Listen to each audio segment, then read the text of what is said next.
Now let me discuss about the Rifampicin, the other drug which is used in the treatment of the tuberculosis.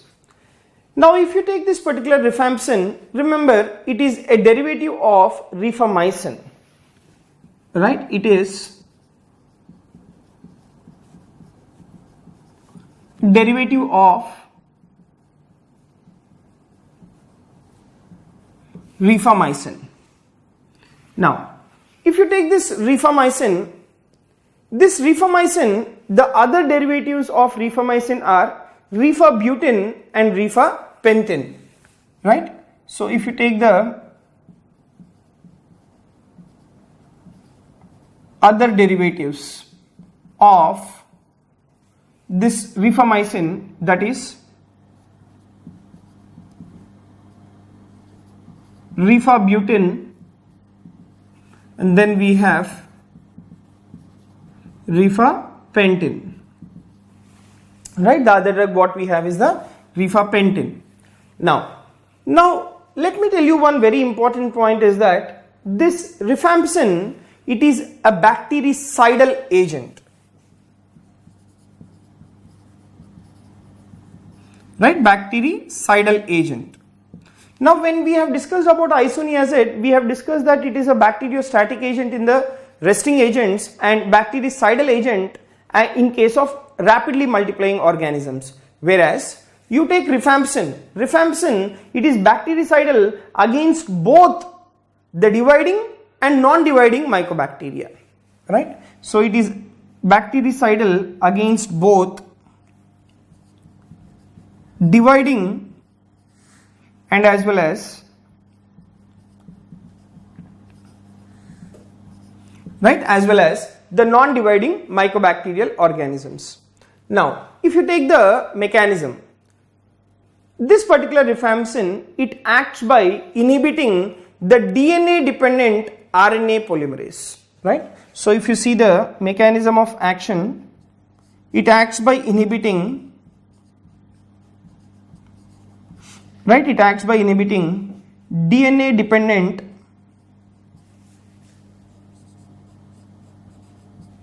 RNA polymerase.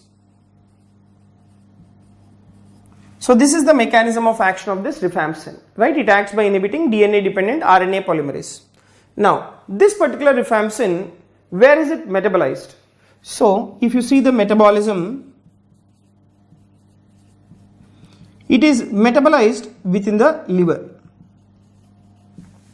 and this Rifampicin, it undergoes enterohepatic circulation.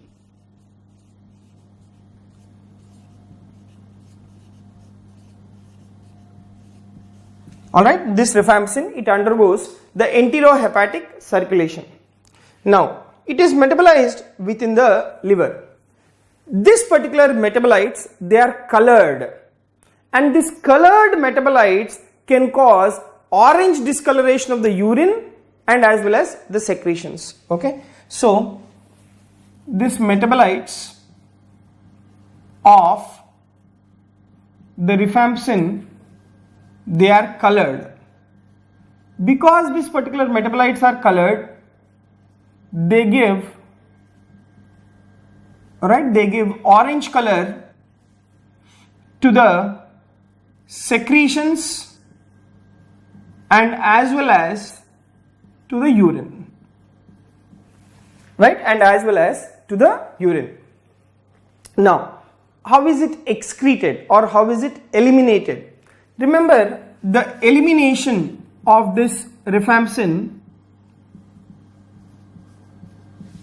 is via the feces, right? Because it is mainly eliminated through feces, it can be used safely in the renal dysfunction, right? It is used safely in the renal dysfunction, right? It can be used safely in the renal dysfunction. Now if you take this Rifampicin, remember the food, right, food interferes with the absorption. Alright, the food, it interferes with the absorption of the rifampicin. Therefore, it must be given empty stomach.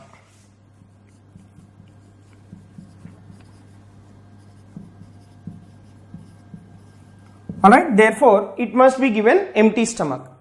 Next, this rifampicin, remember, it penetrates all the membranes, including the blood-brain barrier and as well as the placental barrier.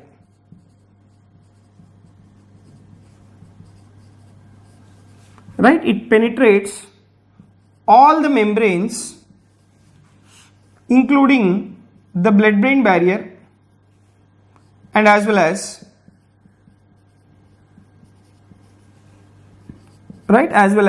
the placental barrier.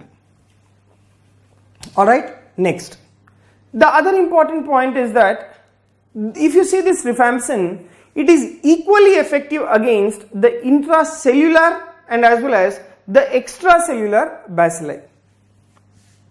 Right, this is effective against both intracellular and as well as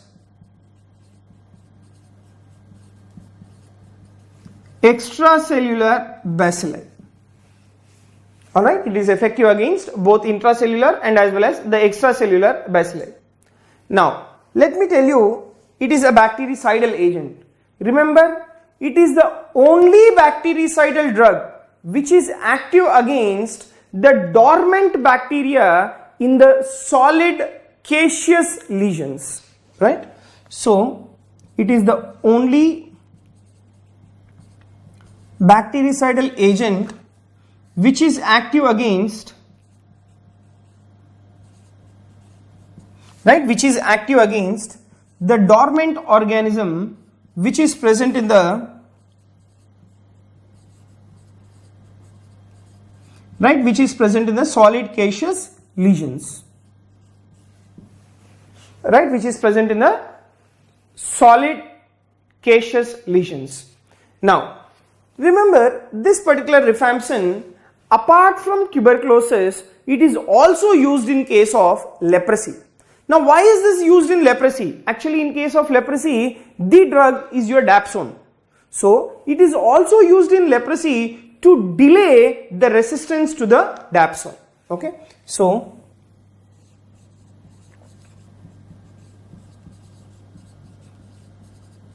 right, it is also used in case of leprosy to delay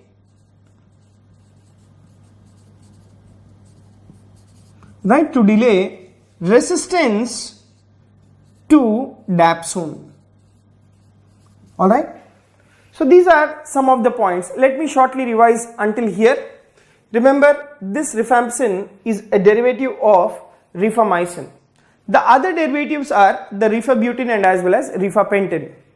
And it is the bactericidal agent against both dividing and non-dividing mycobacteria, and mechanism of action is it acts by inhibiting the DNA-dependent RNA polymerase. And if you see the metabolism of this drug, it undergoes within the liver and it also undergoes the enterohepatic circulation. And if you take the metabolites, they are colored and they can cause orange discoloration of the urine and secretions. And it is eliminated mainly in the feces and can be used safely in the renal dysfunction. And if you take this drug, it has to be taken empty stomach because the food interferes with the absorption. And it penetrates all the membranes, including the blood-brain barrier and as well as the placental barrier. And it is equally effective against the intracellular and as well as the extracellular bacilli. And it is the only bactericidal drug which is active against the dormant bacteria in the solid caseous lesions. Next, apart from tuberculosis, it is also used in case of leprosy to delay the resistance to the dapsone.